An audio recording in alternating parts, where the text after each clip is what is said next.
Welcome to summer, Yes. right?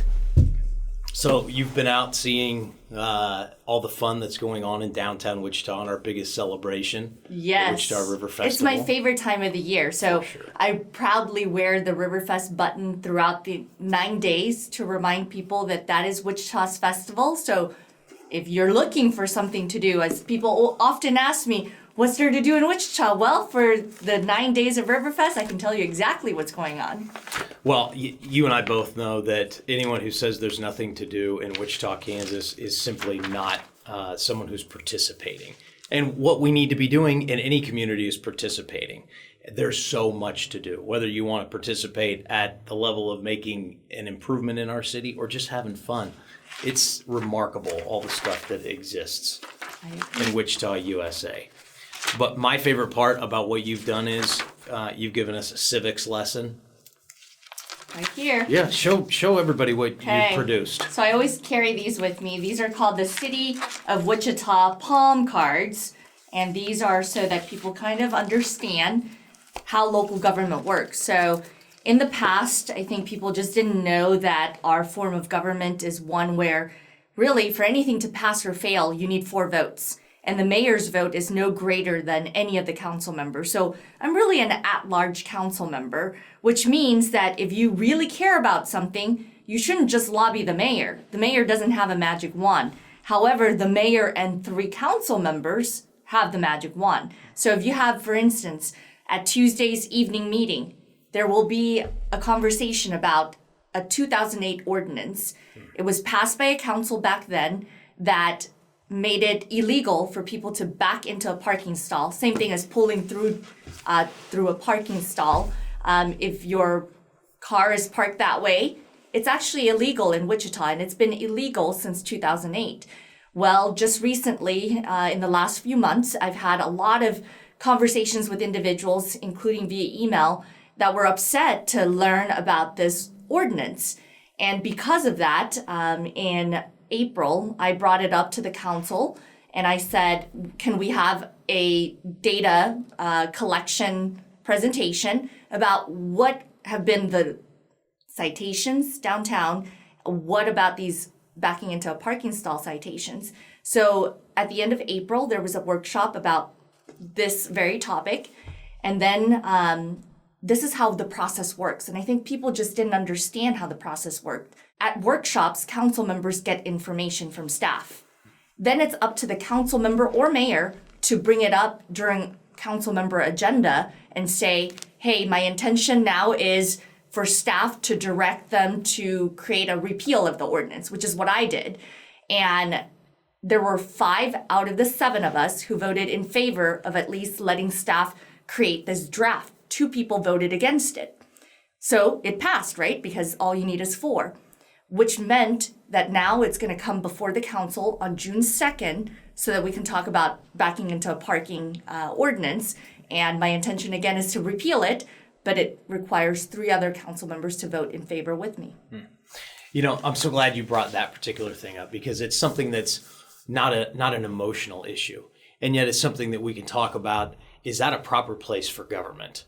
So it's been around for 18 years and it's illegal. I wonder how many people knew that it's illegal to back into a parking spot. Now, you and I both know that when we let the market forces dictate, I don't recall anyone ever saying backing in is a better way to exit. But when you go to a really busy parking lot, like one that I'm thinking of that you and I both get to go to, everybody followed like, you know what, that is a better way. Because if we back in, we take the time at the beginning to back in, then when we're on our way out, we can vacate the parking lot so new people coming in have a place to park. And it actually makes it a more orderly fashion to exit, right? And there's been a lot of businesses that say that you're supposed to look forward. The windshield is wider. You can actually pivot your face left or right to really see as you're vacating that spot moving forward rather than backwards where you get just your rear view side. And you even cause then, wrecks. Yes. How many times does that happen? I think that happened to me today. where you're backing out. And thankfully, by the way, in 2008, the cars didn't beep at you, right? The cars didn't have 360. The cars didn't have all the things that we have today, and yet we still have that law. Local government is really run by the people. Yes. And it's for the people. And so when people contact the mayor or the council and bring up an issue, I do take a look at it, and then I ask staff to make us and give us information. So research the topic. And so this came to me because I go around our community. I listen to people. I hear their concerns. And back in December of 2024, there was a major vote, and that vote was to have paid parking downtown. I was one of the 2 people who voted against paid parking. Myself and Councilmember Hoheisel voted against, but again, it passed 5-2. Therefore, in 2025, that law went into effect. And because it started becoming part of the regular way of doing business downtown, there were things that people had forgotten, which is this law that had been in existence since 2008 was now really being enforced. And it was not being enforced by our police officers, but rather by this parking group. And because I started hearing these concerns, I brought it up. That's how local government works. You, the people, have the power to share things that are not working. These ordinances or laws were created by people. So we're the same people that can also get rid of laws that don't make sense, that are not common sense. So the regular process is you have to bring it to the attention of council members. And so this is really going to be my challenge to the community. There are thousands of ordinances in the city books. Tell us, what are ones that you think are not valid in 2026, that they don't make common sense? And that's how this one came about. That's when we found out that this ordinance was created back in 2008. It was passed by a council in 2008, and now we're in 2026. So we need to revise, and we need to see, does this still make sense as an ordinance on the books? Does it need to be modified, or does it need to be just repealed altogether? Yeah, so I'm glad that we can talk about that's how government works. And it's really important that you spend most of your time talking to people about how the process works. Because you get phone calls and they say, why aren't we doing something about, well, that's not my jurisdiction. In fact, that's a county issue, or that's a state issue, or that's a federal issue. And you get all of them. I do. And there's one that you're missing, and that is school board. So schools is another big portion, especially of property taxes. That's what people don't know, that when you pay your property taxes, 46% goes to Wichita Public Schools. The next highest is Wichita at 29%, Sedgwick County at 23%, and then Kansas and WSU at 1%. So schools is another portion that the city government doesn't have jurisdiction over. So when people ask me about principals, administrators, teachers, students, I will refer them to their school board member. They're really kind. The police officers, the people, the security, just the people that work, the administrator, they are really helpful. Can I help take you somewhere? Which it's just a matter of, honestly, you think about a store that you visit, a retail store, and one that's poorly run, they're not paying attention to what your needs are. They don't even ask, can I help you? And then you see when a new management comes in, because I'm thinking of Home Depot, that was my most recent. They came up and said, what are you looking for and how can we help? Like, that's all kind of any one of us can do. We talk about that at Equity Bank. When anybody walks into any one of our bank offices across the middle of the country, just ask them, is there anything that you need? How can we help? I mean, doesn't that go a long way? It does. Customer service is really at the forefront of what you're talking about. And in the city of Wichita, there's 16 departments. Wow. So when you come to City Hall, you may not know exactly where you're supposed to connect. So the purpose of a council office is to be the connector. We don't know everything, right? None of the council members are the experts at streets. They're not the experts at water. So what we do, we're conduits of trying to connect people to the right resource. And so I appreciate when people honestly say, I don't know where to turn to. Is this really the responsibility of city government? And whether it's part of it or not, I can connect them to the right resource. That is how local government's supposed to work. We can't solve everyone's issues, though. So if you're truly asking for government to solve all your problems, you're going to be disappointed because government can't solve a lot of the things, especially when it comes to personal issues. We can, though, however, help you with things that are part of city government. Police, fire, water, the sewer system. We can help you with those questions. And I really created this Palm card with communications to allow people to connect and be empowered with information. There's a button right here or a QR code that says report an issue. That's back to good customer service. You want to know that a pothole is being reported and it will be filled at a proper amount of time. In city government, Public Works can fill that pothole within 48 hours. And last year, Public Works filled roughly 80,000 potholes. But I also heard feedback from people, and they said not everyone has a cell phone. I get it. Or not everyone knows how to use a QR code. All right. Well, there's still a regular telephone number that you can call, and people can connect with you and help you through that process. So again, that phone number is 316-WICHITA. 316-942-4482, but it spells out Wichita. Excellent. So again, it's back to helping people communicate or connect to the right resource in the way that they're most comfortable with. For some, it's your cell phone. For others, it's really talking to someone on the phone. Or for others, it's a face-to-face interaction.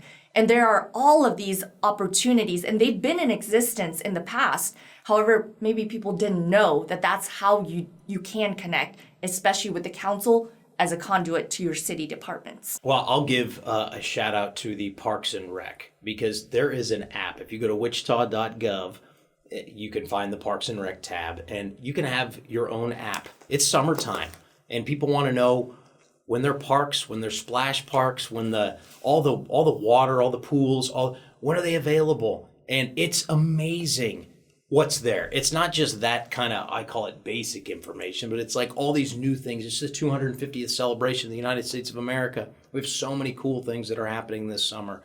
You can go to this app, download it on your phone, and it's impossible for you to not find out what's going on, how you can yourself get connected, and then also have a good time with your family and your friends. And you brought that up. I think that that's so important because even right now, we're connecting in a different medium, right? Mm-hmm. This is the way TV works, or in podcasting. You connect with people in different ways. And for us in the city, we have the app, but then we also have a printed version of those activities. And this gets printed and it's available at all of the libraries. It's available at all of the rec centers. So you have information if you are more of I want pen and paper. I like pen and paper. I am old school. So I can see this as a value for some folks. So in other words, we are trying to communicate in various mediums so that, again, people feel comfortable and understand how government is working for them. Mm-hmm. Yeah, speaking of old school and something that, it's intern day at Equity Bank, which is so much excitement around here. There's young people. You remember intern day. You were one. I was. It's a ton of fun, but they have a lot better understanding of technology than we do, right? And it was brought up that face-to-face, that human touch, that's the part that's still the principle that you can't get away from. Now, you want to know from the people, because to your earlier point, the people are the government. It's for the people, by the people, and then you're the conduits to take action on some of these things. Give people just an idea of what your week looks like and how many personal events are going on. This is back to anyone who says there's not a lot going on. There's so much going on, and you seem to figure out how to go to almost every single one of these things. So first, I want to say thank you to your interns, because I love seeing this city activated with all these internship opportunities from the private sector to even the public sector. So last week, we welcomed 145 new interns into the City of Wichita's The Way to Work program. Cool. And this is an opportunity for youth in their high school years to have opportunities to learn about how city government works, but also work during the summertime. And so I had the opportunity to do a welcome there. My days really fluctuate. Every day is different. So today is a Monday, which is what I call Mondays with the Mayor. And this is my way to engage with the community in another form of communication, and that is through news. So I start with 2 radio interviews in the morning and 2 TV interviews later on in that morning too. And then I also do things in the community to try to, again, maybe you don't traditionally watch a television station. Maybe you get your news through Instagram, through Facebook, through TikTok. So I went on that medium and started engaging through that way as well. So my day really is different every single day, but there is a constant. That constant is on Tuesdays, your city council comes together to make decisions on policy. And we need to hear from community because we make decisions that do affect not just our young people, but also our older adults. So I like hearing from community. The reason why I am out in community so much is because I am listening. I'm getting that data. I'm getting that feedback. And I share with them what may be on the agenda either next week or the following week. And I want to hear their thoughts. This is how it works. Government, I'm here to demystify government. And so if government is at City Hall, government is also out in community. And I'm part of that. I keep telling our council that we really are not, the staff is not ours. The staff is the city manager's staff. And we as policymakers, we belong to the people. The citizens of Wichita are telling us what they want us to focus on. And if there's consensus, again, 4 people, that's consensus, then the city manager can carry out that policy. So really, demystifying government is the reason why I'm out in community so much, because I think that it's important for people to know how government works and the various levels of government. I'm going to stay in my lane. And my lane is the one in city government. When I can be a good partner and share information about USD 259, I will. But again, they're the policymakers at USD 259, so I will refer to them. Same as with county, same as with state, and same as with federal government.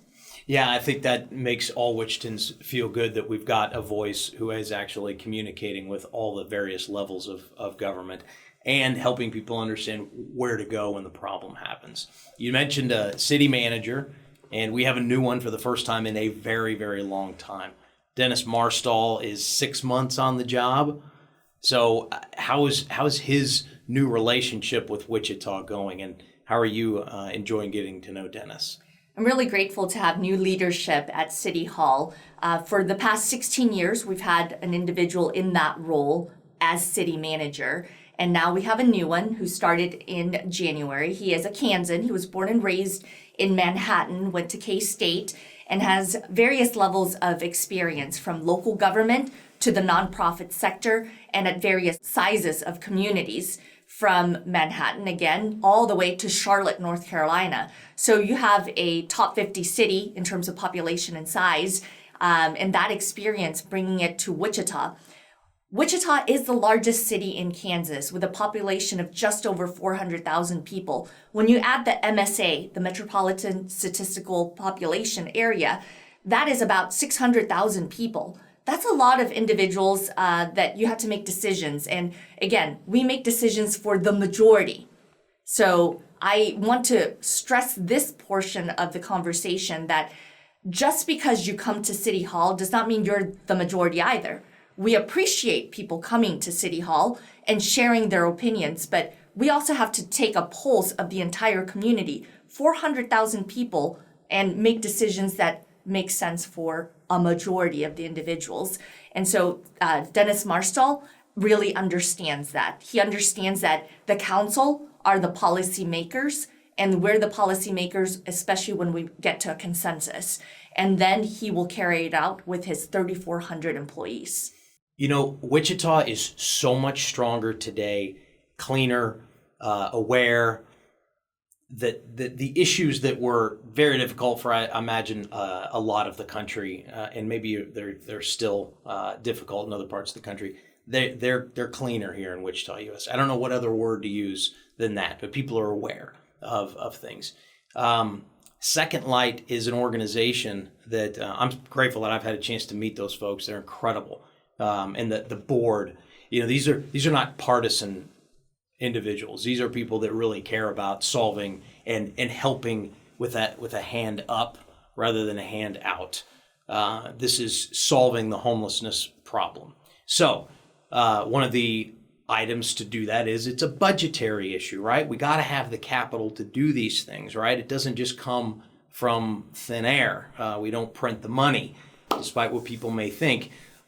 So we have to find out a revenue source, and the one that was floated was a 1% sales tax, and that overwhelmingly went down in early March. And immediately after that, you addressed the state of the city, and instead of not talking about the elephant in the room, you immediately hit that head on.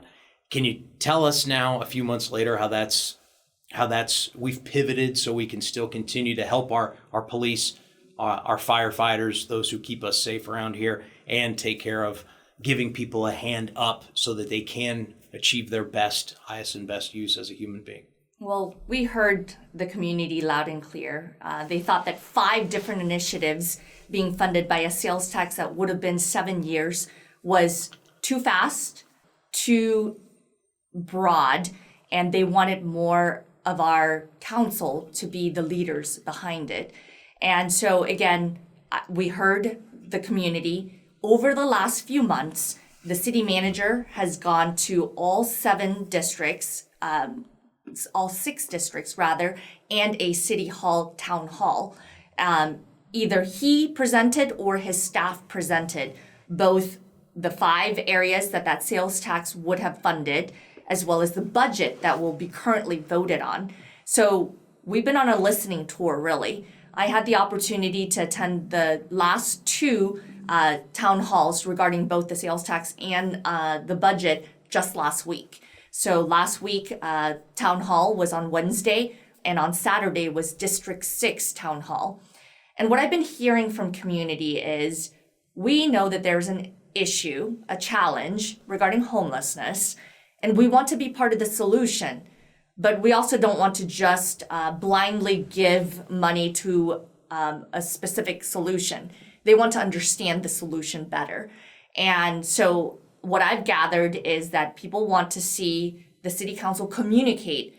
Tell us more about Second Light. Tell us what the vision is with Second Light. Tell us how you are helping individuals truly have that hand up. At Second Light, they've operated as an emergency winter shelter. So now the city of Wichita has a location for emergency winter sheltering. So no one will have to freeze during our winter months. That is a big win for our community. Another big win for our community is a one location for partners to come together to help individuals who are experiencing homelessness. And we want more partners to come to Second Light. It's over at 9th and Main Street. It was a former elementary school. And it was an empty building that's been repurposed. Another really important component. So yes, so that's another way where I see partnerships, right? The school was no longer going to use that building, and they gave it to another public entity for public good. And that public good is to help with homelessness. And so what we need, though, is more people rowing in the same direction. And we need people providing services in that location. Instead of handing out your sandwiches at a random corner where there's not enough trash cans, where there might be littering, where, again, resources beyond just that one meal are located, are not helpful. We need the meal and the resources, and that's what Second Light is. So if you want to provide the sandwiches, I am grateful that you want to do that. Come and provide those sandwiches at Second Light. And then while they're there, they can be around the service providers that can connect them to, if they're a veteran, there's specific homelessness services for veterans. If you are a youth, 18 to 24, the Wichita Children's Home has a youth homelessness program. So they shouldn't be even at Second Light, but they can come to Second Light and they get moved over to a specific location. This city is so good because there are not only services for veterans, homelessness veterans, for youth, domestic violence survivors, also families and children under the age of 18. St. Anthony's Family Shelter is that great location. Family Promise just expanded to really help families experiencing homelessness. And I don't want to leave out this one, very important, Union Rescue Mission. That has been the city's men's only shelter, and it is faith-based. but they have shown outcomes of people really not just getting through the system, but provided them with the skills needed to obtain the job, to maintain the job, to get the housing, to maintain the housing. So they're actually producing outcomes. And so I'm very grateful to Union Rescue Mission. And all these partners, again, if someone comes to Second Light at 9th and Main Street, and they're one of these other subgroups, we can refer them to those other locations because those are the partners that are most experienced with that population. And so I want more community members to row in the same direction, come to Second Light, be part of the solution together instead of being, separate. And I appreciate independence, but when we're trying to solve a community-wide challenge, we all need to come together. And that is the reason why 9th and Main Street at Second Light exists. It's really remarkable, and it is not an easy thing to do. And yet I think we have more momentum than I understand what you're saying about rowing in the right direction. But we've got alignment. We just need to have more people paying attention to this is a problem and the solution exists. So use the solution that exists. One of the things, instead of spare change, real change. And that's exactly what you're talking about. And there is real change. And there's real change in downtown Wichita. Downtown Wichita is the heart of our city. Whenever somebody comes from North Carolina, Seattle, San Antonio, and they visit a city, they go to the downtown. And so what Wichita looked like 5 years ago to today, it's remarkable. It's remarkable how the city center has and continues to thrive. So one of the more exciting things is the biomed campus. Talk to us about how that's going. And I mean, we see it, we physically see it, but what kind of action Talk about collaboration right there. That is the collaboration between education and local governments, plural, because city and county are also part of that biomedical campus footprint. So KU and WSU came together to build a new biomedical campus. It is going to open up next year in 2027. I'm so excited to see more individuals walking around our downtown core, engaging with one another, but focused around healthcare. This is the air capital of the world, and we will continue to have a strong presence in advanced manufacturing and aviation. However, we also need to diversify, and healthcare is another way where we can diversify. We have amazing doctors here in our community. This is a resource-heavy community in terms of physicians and specialized physicians. And so I am really excited with the biomedical campus really unlocking more of the downtown area with that other industry, which is healthcare. And not only that, what I'm seeing is that because they are a catalyst of a lot of that energy, now businesses want to come and locate downtown. Small businesses that want to think, okay, well, maybe not this year, but next year I want to open up a small restaurant, a boutique shop, because there's going to be students down there. So again, I think we are just at the beginning stages of the renaissance of downtown Wichita. I'm excited to see more activity downtown. Riverfest has shown me build something that is a tradition. Riverfest has been a tradition for decades, and people do come. People that want that community aspect, that family-friendly space, and live music. That's another aspect of that downtown core. Medicine and music, as one of the executive directors for downtown Wichita has said, it really is those things that are making Wichita the choice, the destination choice, the choice to live down there. But I also don't want to forget our foundation still is our aviation and manufacturing community. I am so grateful that Boeing is back in our community, and I'm looking forward to their investment in Wichita. They have already started investing in charitable organizations, but also they have committed, just a few weeks ago, they mentioned that they will make a $1 billion investment into Wichita over the next 3 years. Wow. And that means jobs. That means good paying jobs for our community. And so I am in favor of helping these job creators stay in our community. I want to make sure that they know that they are valued. But again, we're not giving away the farm. What we're doing is being a good partner. there are certain things that being a good partner means, and that is when there are opportunities to continue with economic development and they make sense and they are available for all, not just one subgroup, they are available for all and they're utilizing that economic development tool, I'm going to be in favor of that. Well, I tell you what, diversification of industry, there's one component that you're leaving out, which we have a phenomenal tradition of, and that's entrepreneurship.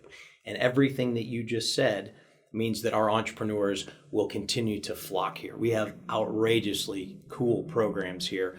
Our friends at Nexus do an amazing job, but obviously at Wichita State and Wichita State Tech, I'm leaving out a lot of them. But the bottom line is Groover Labs, which is also downtown, and another building that was kind of just passed over, and they've made it a place that's right next to music. The effect of all of these industries coming here, they get to be filled in by this other really core group of folks, and those are the entrepreneurs that have lived and thrived in Wichita and are coming to Wichita because of the additional opportunities that you are shepherding in, that we're all shepherding in. Right? We definitely are. And I think, again, it goes back to whether it's alignment or rowing in the same direction, even with that, that's positivity, that's economic development.